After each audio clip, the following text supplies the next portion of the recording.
It's Showtime patuloy na eere sa GMA7. Matapos ang mga kontrobersyang kumalat tungkol sa posibleng pagtatapos ng It's Showtime sa Kapuso Network sa Disyembre taong 2024, tuluyan nang natuldukan ang isyong ito. Noong Biyernes ika-20 ng Disyembre, kinumpirma ng GMA Integrated News na magpapatuloy ang programa sa kanilang network hanggang 2025. Ayon sa ulat, isang pahayag mula sa GMA Corporation Communication ang nagsabi, magpapatuloy ang It's Showtime sa GMA sa 2025. Maligayang Pasko, madlang kapuso at kapamilya. Ang kumpirmasyong ito ay nagbigay ng kasiguruhan sa mga tagahanga ng nasabing noontime show, na naging tampok na bahagi ng kanilang araw-araw na buhay at entertainment. Bago ang opisyal na pahayag, nauna nang sinabi ni Attorney Annette Gozon Valdez, ang Senior Vice President ng GMA Network, na ang renewal ng It's Showtime ay kasalukuyang pinoproseso.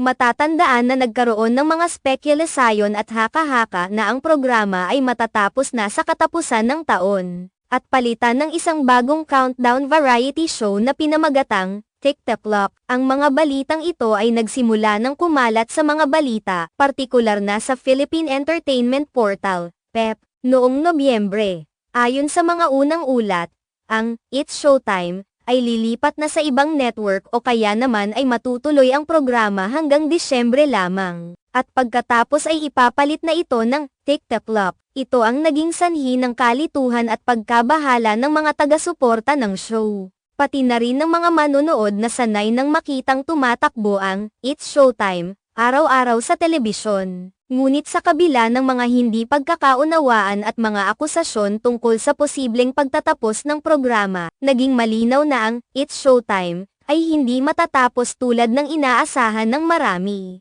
Sa halip, magpapatuloy ito sa ilalim ng GMA Network, isang malaking tagumpay para sa programa at sa mga tagahanga nito. Ang patuloy na airing ng It's Showtime sa 2025 ay nagpapakita na ang show ay patuloy na may malakas na suportang mula sa publiko at mula rin sa network na tumulong sa pagpapalaganap nito sa mga nakaraang taon. Ang show ay patuloy na nagbibigay aliw at saya sa mga Pilipino, at ang tagumpay nito sa GMA ay isang patunay ng matibay nitong posisyon sa industriya ng telebisyon. Malaking bahagi ng tagumpay nito ay ang mga segment na hindi lang nakakaaliw, kundi nagdadala rin ng inspirasyon at pag-asa sa mga manunood. Ang patuloy na pagbabalik ng mga host at mga bagong segment ay isa sa mga dahilan kung bakit nananatili itong tanyag at patuloy na tinitangkilik ng mga tao. Hindi rin may kakaila na ang It's Showtime ay naging isang institusyon na sa noon-time slot ng telebisyon.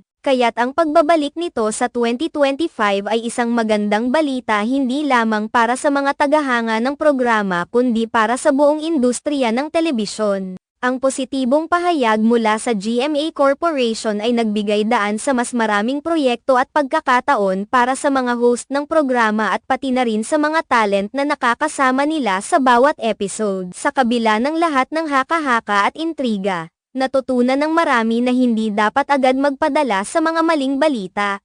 Ang patuloy na pagbabalik loob ng mga taga-suporta ng It's Showtime ay nagpapakita ng lakas ng kanilang dedikasyon at pagmamahal sa programa. Sa mga susunod na taon, tiyak na marami pang magagandang kaganapan at pakulo ang hatid ng